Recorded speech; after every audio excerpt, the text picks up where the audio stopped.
Pembacaan Alkitab diambil dari Nehemia pasal yang ke-8. Ketika tiba bulan yang ketujuh, sedang orang Israel telah menetap di kota-kotanya, maka serentak berkumpullah seluruh rakyat di halaman di depan pintu gerbang air. Mereka meminta kepada Ezra, ahli kitab itu, supaya ia membawa kitab Taurat Musa, yakni kitab hukum yang diberikan Tuhan kepada Israel. Lalu pada hari pertama bulan yang ketujuh itu, Imam Ezra membawa kitab Taurat itu ke hadapan jemaah, yakni baik laki-laki maupun perempuan, dan setiap orang yang dapat mendengar dan mengerti. Ia membacakan beberapa bagian daripada kitab itu di halaman di depan pintu gerbang air dari pagi sampai tengah hari di hadapan laki-laki dan perempuan dan semua orang yang dapat mengerti. Dengan penuh perhatian, seluruh umat mendengarkan pembacaan kitab Taurat itu. Ezra, ahli kitab itu, berdiri di atas mimbar kayu yang dibuat untuk peristiwa itu. Di sisinya sebelah kanan berdiri Matija, Sema, Anaya, Uria, Hilkia, dan Maasea. Sedang di sebelah kiri berdiri Pedaya, Misael, Malkia, Hasum, Hasbadana, Zakaria, dan Mesulam. Ezra membuka kitab itu di depan mata seluruh umat karena ia berdiri lebih tinggi dari semua orang itu. Pada waktu ia membuka kitab itu, semua orang bangkit berdiri. Lalu Ezra memuji Tuhan, Allah yang Maha Besar, dan semua orang menyambut dengan amin, amin, sambil mengangkat tangan. Kemudian mereka berlutut dan sujud menyembah kepada Tuhan dengan muka sampai ke tanah. Juga Yesua, Bani, Serebia, Yamin, Akub, Sabetai, Hodia, Maasea, Kelita, Azaria, Yozabat, Hanan, Pelaya, yang adalah orang-orang Lewi, mengajarkan Taurat itu kepada orang-orang itu, sementara orang-orang itu berdiri di tempatnya. Bagian-bagian daripada kitab itu, yakni Taurat Allah, dibacakan dengan jelas, dengan diberi keterangan-keterangan, sehingga pembacaan dimengerti. Lalu Nehemia, yakni kepala daerah itu, dan Imam Ezra, ahli kitab itu, dan orang-orang Lewi yang mengajar orang-orang itu, berkata kepada mereka semuanya, "Hari ini adalah kudus bagi Tuhan Allahmu. Jangan kamu berduka cita dan menangis, karena semua orang itu menangis ketika mendengar kalimat-kalimat Taurat itu. Lalu berkatalah ia kepada mereka, pergilah kamu, makanlah sedap-sedapan, dan minumlah minuman manis, dan kirimlah sebagian kepada mereka yang tidak sedia apa-apa, karena hari ini adalah kudus bagi Tuhan kita. Jangan kamu bersusah hati, sebab sukacita karena Tuhan itulah perlindunganmu. Juga orang-orang Lewi menyuruh semua orang itu supaya diam dengan kata-kata, tenanglah, hari ini adalah kudus, jangan kamu bersusah hati. Maka pergilah semua orang itu untuk makan dan minum, untuk membagi-bagi makanan dan berpesta ria, karena mereka mengerti segala firman yang diberitahukan kepada mereka.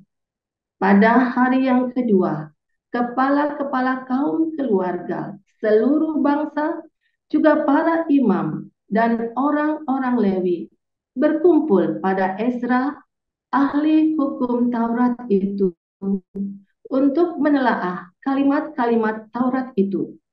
Maka didapatinya tertulis dalam hukum yang diberikan Tuhan dengan perantaraan Musa bahwa orang Israel harus tinggal dalam pondok-pondok pada hari raya bulan yang ketujuh, dan bahwa di semua kota mereka dan di Yerusalem harus disampaikan berita dan pengumuman yang berbunyi, "Pergilah ke gunung, ambillah daun pohon zaitun, daun pohon minyak, daun pohon murad, daun pohon korma, dan daun dari pohon-pohon yang rimbun, guna membuat pondok-pondok, sebagaimana tertulis." Maka pergilah orang mengambil daun-daun itu, lalu membuat pondok-pondok, masing-masing di atas atap rumahnya, di pekarangan mereka, juga di pelataran-pelataran rumah Allah, di lapangan pintu gerbang air, dan di lapangan pintu gerbang Efraim. Seluruh jemaah yang pulang dari pembuangan itu membuat pondok-pondok dan tinggal di situ. Memang sejak zaman Yosua bin Nun sampai hari itu, orang Israel tidak pernah berbuat demikian. Maka diadakanlah pesta ria yang amat besar. Bagian-bagian kitab Taurat Allah itu dibacakan tiap hari dari hari pertama sampai hari terakhir. 7 hari lamanya mereka merayakan hari raya itu, dan pada hari yang ke-8 ada pertemuan raya sesuai dengan peraturan. Demikian. Ya, dilanjutkan oleh Pak Apul. Baik, saya lanjutkan. Ketahuilah bahwa pada hari-hari terakhir akan datang masa yang sukar. Manusia akan mencintai dirinya sendiri dan menjadi hamba uang. Mereka akan membual dan menyombongkan diri. Mereka akan menjadi pemfitnah. Mereka akan berontak terhadap orang tua dan tidak tahu berterima kasih, tidak mempedulikan agama, tidak tahu mengasihi, tidak mau berdamai, suka menjelekkan orang, tidak dapat mengekang diri, garang, tidak suka yang baik, suka mengkhianat, tidak berpikir panjang, berlagak tahu, lebih menuruti hawa nafsu daripada menuruti Allah. Secara lahiriah, mereka menjalankan ibadah mereka, tetapi pada hakikatnya mereka memungkiri kekuatannya. Jauhilah mereka itu. Sebab di antara mereka terdapat orang-orang yang menyelundup ke rumah orang lain dan menjerat perempuan-perempuan lemah yang syarat dengan dosa dan dikuasai oleh berbagai nafsu, yang walaupun selalu ingin diajar, namun tidak pernah dapat mengenal kebenaran. Sama seperti Yanes dan Yambres menentang Musa, demikian juga mereka menentang kebenaran. Akal mereka bobrok dan iman mereka tidak tahan uji. Tetapi sudah pasti mereka tidak akan lebih maju, karena seperti dalam hal Yanes dan Yambres, kebodohan mereka pun akan nyata bagi semua orang. Tetapi engkau telah mengikuti ajaranku, cara hidupku, pendirianku, imanku, kesabaranku, kasihku, dan ketekunanku.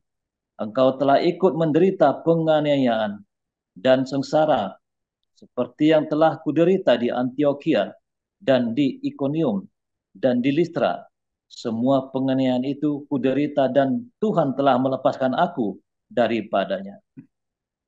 Memang setiap orang yang mau hidup beribadah di dalam Kristus Yesus akan menderita aniaya.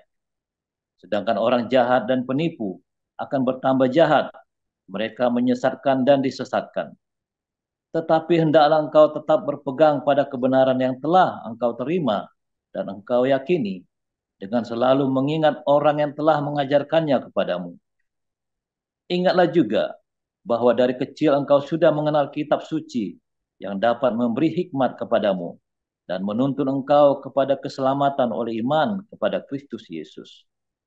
Segala tulisan yang diilhamkan Allah memang bermanfaat untuk mengajar, untuk menyatakan kesalahan, untuk memperbaiki kelakuan, dan untuk mendidik orang dalam kebenaran.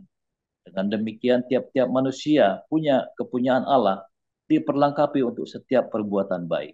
Demikian firman Tuhan. Terima kasih kepada para lektor, Ibu Elia Pandi dan Pak Apul.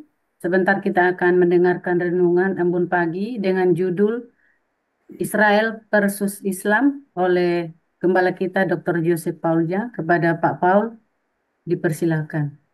Haleluya, firman Tuhan selalu baru setiap hari. Bila kita senantiasa bertekun ya dalam firman Tuhan, kita terus mencari kebenaran, dan saudara setia di dalam pembacaan firman Tuhan, saudara ya. Tidak mungkin Anda tidak membaca firman Tuhan lalu Anda tahu semuanya. Ya. Tetapi membaca firman Tuhan juga tidak cukup. Mengapa membaca saja tidak cukup? Nah, itu si Donditan itu tiap hari baca firman Tuhan tambah geblek gitu, saudara. Ya Waloni tiap hari baca Alkitab tambah geblek gitu, saudara. Iya kan? Kita medar itu. Itu kalau orang-orang Islam itu baca Alkitab, ya kan? Membaca Alkitab itu tidak cukup. Setan juga baca Alkitab, saudara ya. Serius, saudara ya. Itu perang itu ya, perang Israel dengan Islam, itu perang agama, saudara ya. Jangan ngomong bukan perang agama, itu perang atas nama agama. Orang Islam berperang karena dasarnya mereka suruh memerangi orang Yahudi. Coba apa dasarnya orang Palestina? Mau bikin Palestina merdeka? Nggak ada deklarasinya ingin mewujudkan Palestina merdeka. Karena memang tidak ada negara Palestina. Ya. Orang Palestina yang ada di Gaza itu orang Mesir. Orang Palestina yang ada di West Bank itu adalah orang Yordania. Ya, 60% penduduk Yordania mereka disebut orang Palestina. Ya, negara Yordania itu etniknya sama dengan orang Palestina yang ada di West Bank. Etniknya ya, etniknya. Dan sebenarnya tidak ada etnik Palestina, itu nggak ada. Ya, lalu mengapa mereka perang? Dari tahun 1948, perang mereka atas nama agama, hancurkan orang Yahudi dimanapun mereka berada, saudara. Serius. Jangan ngomong enggak, itu dasar ayatnya. Bahkan Hamas hari ini mendeklarasikan ayat-ayatnya hancurkan orang Yahudi. Akhir zaman tidak akan terjadi. Ya, Iran juga sama ya. Sebelum zamannya Khomeini, ya Iran itu bersahabat dengan orang Yahudi, zamannya Reza Pahlavi ya. Sebelum tahun 1980, orang negara Iran itu bersahabat dengan negara Israel. Tetapi sejak Khomeini berkuasa, maka musuhan mereka. Nggak ada angin, nggak ada hujan, pokoknya karena memang ada dasar dari Al-Quran. Ya, lalu ada si Ulil Habsah bilang, oh enggak, dulu orang Islam dengan orang Yahudi itu rukun. Enggak, saudara, itu bohong. Itu adalah kebohongan. Karena mengapa orang Yahudi kelihatannya rukun? Karena dia lagi dikejar-kejar orang Kristen di Eropa. Mereka bersembunyi di negara Islam dan mereka diperlakukan dengan lebih buruk ternyata. Ya, loh, seorang rabai terkenal, ya, rabai terkenal yang pengajarannya menjadi panutan orang Yahudi namanya Maimonides, itu yang mengatakannya bahwa mereka ya diperlakukan dengan sangat buruk, lebih buruk daripada orang Kristen memperlakukan mereka. Serius, saudara ya. Dan itu bukan kosong-kosong ya, sudah pernah saya jelaskan. Nanti kapan-kapan kita buka lagi nanti ya. Kalau perlu nanti malam kita buka lagi ya, satu-satu urutannya ya. Saya buka satu-satu jurnalnya, saya tunjukkan ini loh. Saya tunjukkan bukti-buktinya. Itu perang agama, saudara ya.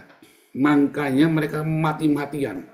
Karena perang agama. Orang Islamnya, orang Hamasnya, ya mereka pegang ayat Al-Quran. Ya. Orang Israel yang mereka pegang ayat Alkitab dari Perjanjian Lama, mereka pegang teguh. Sama-sama pegang ayat Alkitab, sama-sama pegang ayat Al-Quran. Dan mereka bunuh-bunuhan.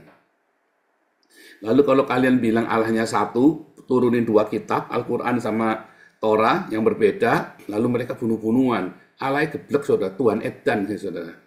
Oh serius, saudara ya? Oh menghina, oh bukan, memang Tuhannya geblek. Kalau bilang Tuhan itu cuma satu, lalu dia turunkan dua kitab yang berbeda, saudara. Salah satu pasti palsu atau Tuhannya yang geblek, edan, sinting, miring, gila, saudara. Jangan kamu sembah lagi Tuhan compong itu, saudara. Beneran, saudara. Pagi-pagi diajari geblek-geblek ya, saudara ya. Tapi iya, itu Tuhan gila kalau bilang Tuhannya cuma satu, ngajari dua bunuh-bunuhan. Nah, Tuhan tidak pernah ajarkan kita untuk saling membunuh.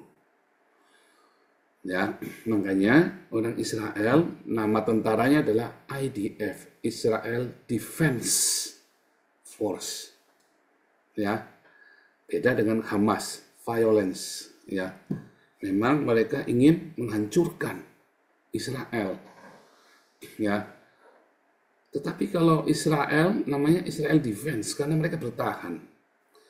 Makanya setiap tindakan orang Islam dan orang-orang Israel, dua-duanya setiap kali mau perang, mereka punya ayat-ayat masih yang satu pegang Al-Quran, satu pegang Torah. Saudara. Dua-duanya dasar dari kitabnya masing-masing. Ya, sama seperti waktu perang salib, masing-masing pegang kitabnya masing-masing. Ya, nah, jadi orang baca kitab suci itu tambah baik nggak? Belum tentu. Kamu jangan pikir kamu baca kitab suci tambah baik, tambah edan, iya saudara. Karena kamu membaca kitab suci untuk mencari pembenaran. Kamu cari kitab suci, kamu cari ayat-ayat ya dipakai untuk membenarkan kebodohanmu, membenarkan hawa nafsumu. Ya, karena kamu selalu membaca Alkitab, cari-cari ayat, cari yang untuk ngadem-ngademin hatimu, padahal hatimu sudah tahu itu salah. Ya, misalnya nih, kamu mau korupsi, terpaksa Pak saya lakukan Pak. Mengapa? Karena firman Tuhan berkata di dalam 1 Timotius 5 Pak ayat 8. Barang siapa tidak memeliharakan sanak familinya, keluarganya, lebih buruk dari orang murtad. Pak, anak saya Pak, masa mau sekolahnya di SD negeri Pak? Harus di sekolah swasta Pak. Di sekolah yang mahal Pak, Cambridge. Wah, anak saya harus sekolah, pasti harus meliharakan keluarga saya Pak. Memelihara keluarga itu anaknya tidak perlu sekolah di Cambridge, saudara ya. Memelihara keluarga, anak sekolah negeri kan apa-apa tetap terpelihara. Banyak yang tidak bisa sekolah juga. Ya, Pak, saya kalau tidak punya mobil kan keluarga saya tidak terpelihara. Alasanmu itu. Lalu kamu cari-cari ayat buat membenarkan. Kamu pengen kawin lagi kan, gatel kan. Dasarnya kan itu si burung perkutut, gatel orang. Lalu kamu alasannya, oh karena firman Tuhan berkata, kalau boleh boleh bercerai karena zina, lalu kamu cari jebakan supaya istrimu itu berzina dengan temanmu, saudara. Saya pernah, saudara ya. Saya pernah punya, ini yang dulu yang mau mensyahadatkan saya Islam itu, saudara ya. Orang ini mau mensyahadatkan saya, terus orang ini selalu bisik-bisik cerita sama saya, saudara ya. Istrinya itu mu'alaf, saudara ya. Saya dulu mau jadi Islam, saudara ya. Gara-gara saya marah sama pendeta, sama gereja-gereja, saya marah, saudara ya. Karena memang brengsek ini gereja-gereja pendeta-pendeta ini. Terus saya mau jadi Islam, saya mau dimualafkan sama dia. Terus orang ini dia bersiasat, saudara ya. Istrinya dijebak sama temennya supaya istrinya itu terbukti pacaran sama temennya, ya pegang-pegangan atau mesra-mesraan supaya dia boleh kawin lagi, saudara. Ya minimal talak 1, lalu dia mau kawin lagi. Karena istrinya kan dulu Kristen jadi Islam, janjiannya waktu nikah nggak mau kawin lagi, nggak boleh. Saya mau jadi Islam, tapi kamu nggak boleh kawin lagi. Nah, ternyata tetap kawin lagi, makanya kamu burung udah disangkar, semua perjanjian buyar, saudara. Burung sudah masuk sangkar, kikuk, kikuk, kikuk, bullshit semua, saudara. Aduh, dia cari sangkar yang lain. Goblok kamu, mau kawin dijanjeni. Jelas Islam, boleh poligami. Kamu kok kamu mau kawin sama orang Islam? Sudah jelas pasti poligami. Bohong kalau tidak poligami. Minimum dia pasti kawin siri di belakangmu. Ya, udah pasti Islam kok, memang disuruh kok. Sunnah nabinya kok istrinya 4. Jadi tidak mungkin kamu tidak poligami, saudara. Kasihan ya saudara ya. Dan kamu juga sama-sama. Wah, kalau gitu ngapain Pak? Ini boleh cerai Pak, asal dia kewenangan berzina. Istrimu kamu jebak, suamimu kamu jebak, saudara. Kamu cari pembenaran. Makanya Tuhan Yesus bilang, ya, lalu kenapa katanya para ahli Taurat dan orang Farisi, lalu kenapa Musa suruh kasih surat cerai? Karena kamu degil, dasmu, patakmu itu loh. Udah digebuk pakai palu, pakai hammer yang gede, saudara. Kamu degil, kamu tuh cari-cari perkara.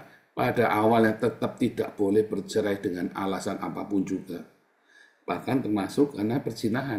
Karena kalau berzina bukan cerai, saudara, dirajam pakai batu. Sebenarnya kalau berzina bukan dicerai, dirajam pakai batu sampai mati, saudara. Ya, kamu cari-cari ayat lagi, pokoknya cari-cari pembenaran, saudara ya. Cari pembenaran kamu ya, untuk membenarkan semua hawa nafsumu, ya, untuk membenarkan semua ketakutanmu, untuk membenarkan keserakahanmu. Wah, kita ini kan menjadi kepala bukan ekor. Wah, malu Pak kalau kita cuman pakai motor butut, mobil butut Pak. Malu Pak. Waduh, saudara. Kok tiba-tiba saya dapat monyet ini di TikTok, saudara ya. Nah, ada yang ngintip-ngintip ini monyetnya, dapat monyet ini. Dapat monyet tadi, tik gitu. Bagus ya, saudara, kalau di TikTok, saudara. Ini saya live-kan di TikTok sama di Facebook ya. Nah, saudara, itulah yang terjadi kalau kamu baca ayat Alkitab cuma buat cari pembenaran. Lalu kamu baca yang satu, yang lain kamu singkirkan. Nah, sama tuh kalau kamu baca Al-Quran buat membenarkan Yesus adalah Tuhan.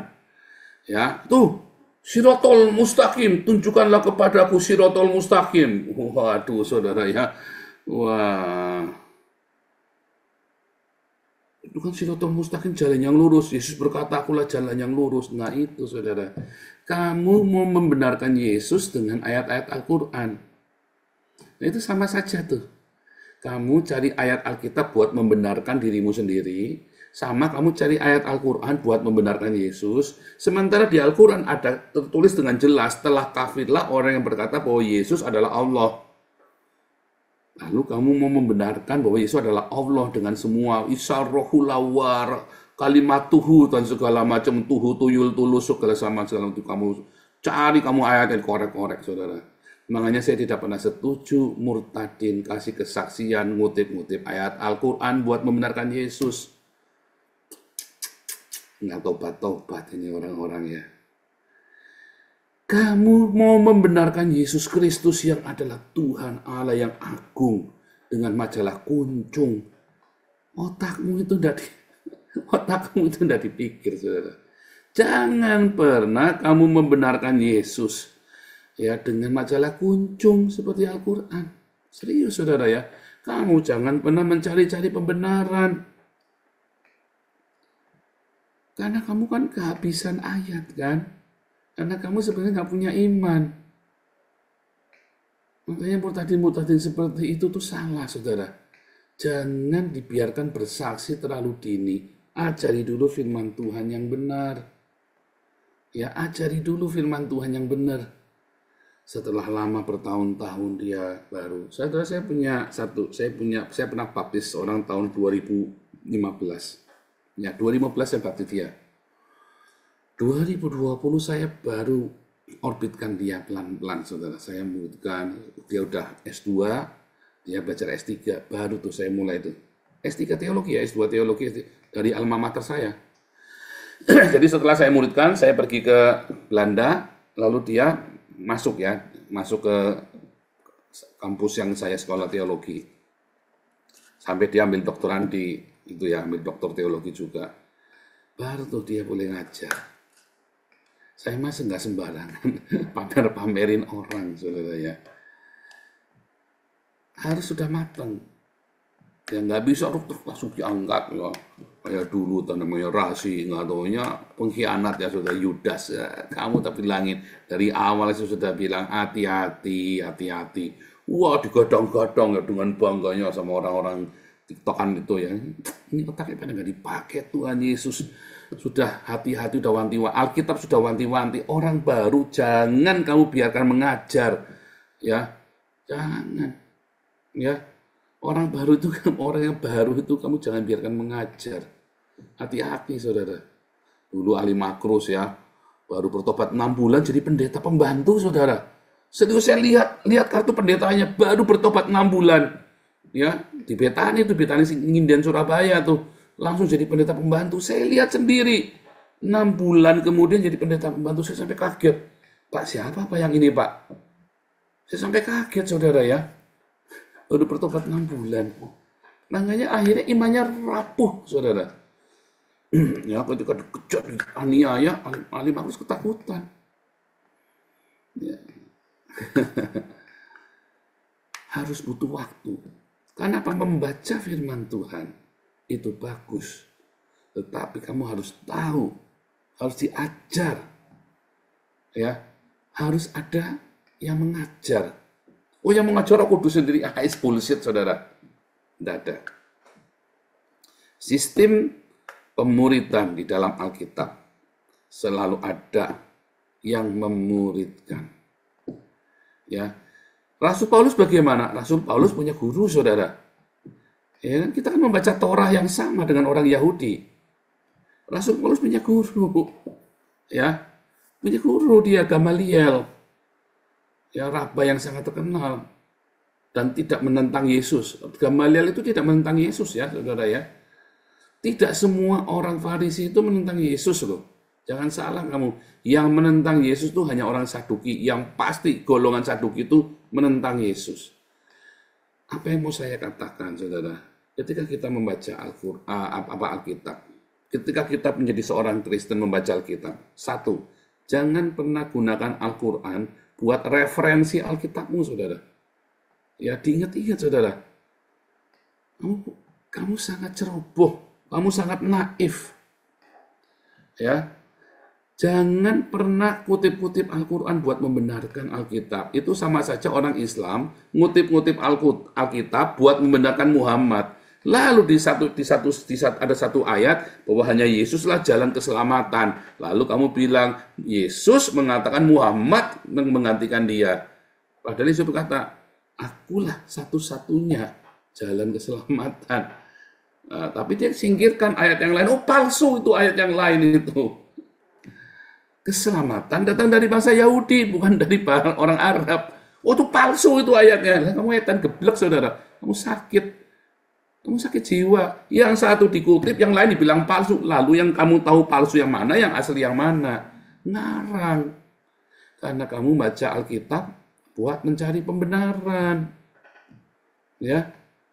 Kedua, jangan puaskan hawa nafsumu, lalu kamu cari ayat Alkitab buat membenarkan kemarahanmu, buat membenarkan dendammu, buat kamu ceraikan istrimu, buat kamu menghukum orang lain, ya. Oh, firman Tuhan berkata, kata saksi Yehova kan, kalau orang sudah keluar dari komunitas kita harus dikucilkan, tidak boleh kita kasih salam lagi. Nah, itu dia, saudara. Akhirnya saksi Yehova kan bikin sulit diri sendiri kan. Anak beranak akhirnya tidak boleh ketemu. Karena anaknya dulu sekolah minggu di Saksi Yehova, begitu besar dia nggak mau ke Saksi Yehova lagi. Dia gabung sama gereja Katolik atau gereja Betel atau gereja lainnya. Lalu dikucilkan sama keluarganya, kan geblek ini aliran edan, saudara. Saya tidak berkata ini sesat, tapi kamu bikin susah dirimu sendiri. Kamu kutip-kutip ayat Al-Quran karena kamu takut ditinggal komunitasmu kan. Makanya kamu paksa orang diekskomunikasi. Ya. Saya tidak berkata saksi Yehova sesat, tapi bodoh. Ini orang-orang bodoh, saksi Yehova ini. Ya, orang-orang yang bikin susah diri sendiri. Sama seperti kalian kalau orang Kristen, lalu kalian nggak makan babi. Kalian bikin susah diri sendiri. Lalu kalian orang Kristen, kamu disunat. Kamu bikin susah diri sendiri. Kamu orang Kristen, kamu bilangnya harus Yahweh, harus dibaptis ulang. Kalau nggak dibaptis dari nama Bapa Yahweh dan Yeshua Masiah, masuk neraka, kamu bikin susah diri sendiri. Itu sama-sama orang Kristen yang penuh dengan ritual. Orang-orang yang harus kalau tidak ritual, tidak genep, kamu tidak ibadah. Itu kamu bikin susah sendiri. Ya, karena ada yang lebih penting dari semua itu, yaitu apa? Buah dari cintamu, saudara. Perbuatanmu, kasih sukacita, damai sejahtera, kebaikan, kemurahan, ya, kesabaran, kelemah lembutan, kesetiaan, penguasaan diri, kekudusan, ya, iman dan pengharapan. Terus kamu yang penting ritualnya selesai, sementara perjinahan, oh itu lihat kamu di TikTok itu ya, wah ritual-ritual semua isinya. Kalau nggak ritual, menganggap saya sesat, tapi mereka berzina semua satu sama lain. Tapi nganggap saya sesat, saudara ya. Ada orang nganggap saksi Yehova sesat. Lalu saya tanya, kamu tahu nggak gereja reform di Belanda itu LGBT? 90% LGBT. Pendetanya mengizinkan pendetanya LGBT. 90%, saudara ya. Lalu kamu bilang itu sesat. Oh enggak, itu kan hanya perbedaan tafsir, gundul mope yang tak kendasmu, saudara. Nah, itulah saudara, kamu mencari-cari pembenaran. Ada satu prinsip di dalam firman Tuhan, saudara. Satu prinsip di dalam firman Tuhan yang harus kamu tahu ketika kamu membaca firman Tuhan. Buka pikiranmu, jangan mencari pembenaran. Baca saja. Ya, baca saja, jangan mencari pembenaran. Baca saja apa yang kamu pahami, udah. Jangan kamu ingin berlomba mencari kebenaran, bukan. Nanti Roh Kudus itu yang akan menerangi. Pak, bagaimana caranya Roh Kudus menerangi? Nah, makanya harus belajar. Di mana belajarnya? Di Hagios. Opera, jadi promosi, enggak. Kita ajarkan kamu belajar firman Tuhan. Setelah kamu tahu cara membaca Alkitab, kita kasih tahu bagaimana kamu bisa rema. Ada banyak ya di sini yang saya di HBC sudah jadi mahasiswa, lalu tahu segala macam, mulai tuh menghakimi banyak orang. Itu pun kita tegur, salah kamu. Ya, ada banyak saudara, sekolahnya belum selesai tapi mulai menghakimi gereja-gerejanya. Jangan. Ya, bahkan saya saja tidak pernah mengatakan saksi Yehova sesat, saudara. Saya tidak pernah mengatakan gereja Katolik sesat. Saya tidak berkata Ortodoks sesat, sekalipun banyak dari mereka mengatakan saya sesat. Pertanyaan saya kan cuma simpel, buahmu apa? Buah dada, buah sakar aja ndak ada kok, buah cakun aja ndak ada, kamu sok-sokan ngatain orang lain sesat. Berbuah dulu, berbuah. Ya, itu paling penting. Nah, makanya yang ketiga, saudara, ketika kamu membaca firman Tuhan, tahunya dari mana kamu itu benar apa enggak bacanya? Dari buah. Dari buahmu setiap hari. Ketika kamu baca Alkitab, kamu jadi benci nggak sama orang yang beda sama kamu? Ya, sesama, nih di TikTok aja kamu lihat ya, perang tuh sesama orang Kristen. Berarti mereka baca Alkitabnya salah, saudara. Kenapa mereka jadi ribut satu sama lain? Di Tunggal Wanes. Itu semua jadi ngawur karena baca Alkitabnya salah. Tak jamin ketuakan kepala saya, saudara. Mereka salah cara bacanya. Makanya mereka tarung satu sama lain. Akhirnya mereka saling laporkan ke polisi, saudara, ya, di Tunggal Wanes ini. Karena mereka membaca Alkitabnya salah. Makanya mereka penuh kebencian, penuh kemarahan. Akhirnya sumpah serapah tuh, saudara. Sesama orang Kristen akhirnya sumpah serapah, saling fitnah satu sama lain. Ujung-ujungnya apa, saudara? Donasi. Donasinya korup, saudara. Kedua, ujungnya apa? Menghamili, saudara, jinah. Aduh, saudara, kamu Tritunggal isinya orang donasi semua korup, saudara. Serius, saudara, kamu jangan macam-macam, hati-hati kamu sembarangan donasi di TikTok malah sawer-sawer, uangmu habis, mereka semua duitnya pada kemana? Pada beli mobil mewah, pada beli apa, seneng-seneng, tinggal di apartemen mewah, nggak karu-karuan. Terus kamu puja-puja itu orang Wanes, nggak tahu pada Cina semua. Coba kamu sebut, saudara, orang Wanes satu-satu, tak tunjukkan pada Cina semua. Ada Cina semua, saudara. Kenapa? Baca Alkitabnya salah. Lupa Paulus, kita benar, saudara. Dari buahnya. Kalau orang tanya, buktinya apa kita benar? Ini loh buah kita. Iya kan? Kita bisa bermegah karena Tuhan Yesus tuntun kita, saudara. Sehingga kita bisa berbuah. Aduh, saudara. Hanya Tuhan yang memberikan pertumbuhan. Tapi kita tuh harus ditanam di tempat yang benar. Kalau kamu tanamnya di tempat yang salah, ya, kamu mau bikin panti anak terang jadi anak terong. Serius, saudara. Mau bikin panti asuhan, bikinnya kolam renang. Baptis orang belum tentu setahun sekali, bikinnya kolam renang, saudara. Ya kan, akhirnya kamu cuma nyesatin orang. Buahnya tanya apa? Buahnya saya pengajaran wajah salah. Buahnya bagaimana kita berkorban, kita menabur, bagaimana kita menjadi berkat bagi sesama. Itulah buah yang harus kamu hasilkan. Kamu waktu baca Alkitab, kamu jadi sabar nggak dengan suamimu, dengan istrimu? Kamu baca Alkitab, kamu jadi penuh cinta nggak? Kamu baca Alkitab, kamu jadi lemah lembut nggak? Kamu baca Alkitab, kamu bisa menguasai diri nggak? Kamu baca Alkitab, ya, kamu jadi punya kesetiaan apa isinya pengkhianatan? Kita mah di sini banyak nolongin orang Kristen dikhianatin dulu, ya. Berapa banyak yang kita tolong, saudara, kita malah dikhianati, kan? Iya nggak? Di mana ada kesetiaan, di mana ada kesabaran. Semuanya ngaku-ngakunya saya membaca Alkitabnya paling benar. Buahnya, saudara. Buahnya. Kamu baca Alkitab, tapi kamu tiap hari mengeluh terus. Jangan-jangan kamu baca Alkitabnya salah loh. Jangan-jangan yang kamu dengerin orang-orang yang salah loh, saudara. Tiap hari kamu mengeluh terus. Padahal di sini diajarin, ayo bersukacita. Kamu kenapa nggak mau bersukacita? Ayo, padahal gampang.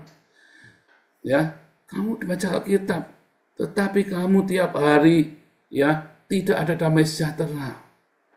Kamu baca Alkitab, tetapi hidupmu pelit. Kamu nggak bermurah hati sama orang. Kamu hidup di dalam kenajisan tiap hari. Kamu tidak ada keinginan untuk menjauhkan dari kenajisan. Kamu senang sekali berbuat kenajisan, masih kumpul kebo, masih ya pacar-pacaran yang nggak kudus, kamu masih yang nggak benar hidupnya. Ya kan? Masih iri dengki, masih dendam. Pasti ada yang salah dengan pembacaan Alkitabmu. Apalagi kemudian kamu saling serang satu sama lain dengan penuh kemarahan. Aku bongkar rahasia kamu. Saya kalau bilang ada orang bongkar, saya bongkar rahasianya Paul, bongkaran sana. Emang gua takut. Ya saudara ya. Bongkar saja. Baca Alkitab tapi orang ngomong sedikit tersinggung. Baca Alkitab tapi kamu ya kan harga dirinya mahal sekali, kok dikit-dikit tersinggung, dikit-dikit kamu baca Alkitab, kamu dikasih tahu susah, marah, dikasih tahu yang baik marah, ya saudara ya. Nah, itu lalu kamu sebenarnya baca Alkitab, apa yang kamu baca? Ya, kalau kamu membaca Alkitab dengan benar di bawah tuntunan Roh Kudus, maka logos itu akan menjadi rema. Hati-hati saudara ya dalam pembacaan firman, kamu tiap hari baca. Pak kalau gitu nggak usah baca sekalian Pak, tambah nggak bener lagi, nanti kamu dipuntir-puntir sama orang lain. Baca Alkitab sudah harus, tapi bacalah dengan benar.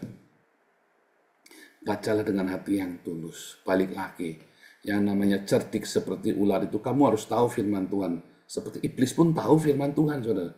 Tapi kamu tahu firman Tuhan dengan tulus, bukan buat cari pembenaran. Bukan mau buat cari siapa bener-beneran paling hafal Alkitab. Gak ada gunanya, saudara.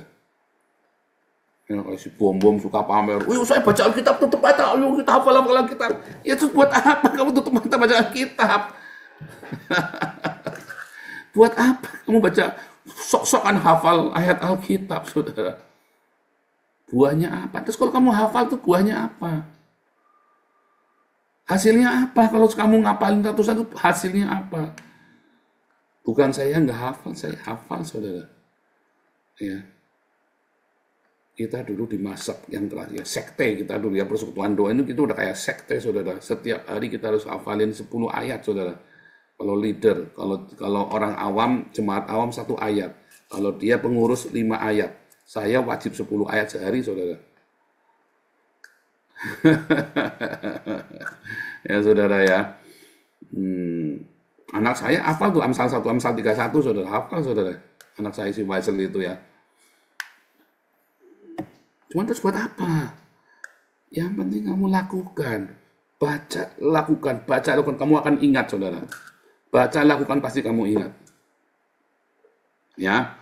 Baca, lakukan dengan cinta. Jangan baca lalu, oh ini pasti ayatnya buat Ibu Rosna Baban ini. Kamu baca, oh ini ayatnya pasti buat Supriyati ini. Oh ini kamu baca, ini ayatnya buat Pak David ini. Kurang ajar ini Pak David ini. Ayatnya cocok nih buat Pak David. Baca itu buat kamu sendiri, bukan buat orang. Makanya kamu yang baca, bukan orang lain. Baca itu buat saya, buat kita, buat kamu yang lagi baca. Kalau kamu sekarang dengar firman, cocok nih firman Tuhannya nih. Ini firman Tuhannya cocok nih buat Dr. Ido ini. Enggak, saudara, ini firman Tuhannya buat kamu, makanya kamu yang dengar. Ini cocok di firman Tuhannya buat anak saya, bukan, buat kamu. Karena kamu yang dengar. Kalau itu buat anak kamu, maka anak kamu yang dengar. Tapi karena ini buat kamu, makanya kamu yang dengar. Ya, haleluya, bertumbuh, berbuah. Ya, nanti kamu akan logos jadi rema. Nanti kamu akan kepenuhan Roh Kudus, saudara. Dan hidupmu akan berdampak, hidupmu akan beruntung, hidupmu akan penuh dengan sukacita, penuh dengan kemenangan. Ya, Tuhan Yesus memberkati, haleluya.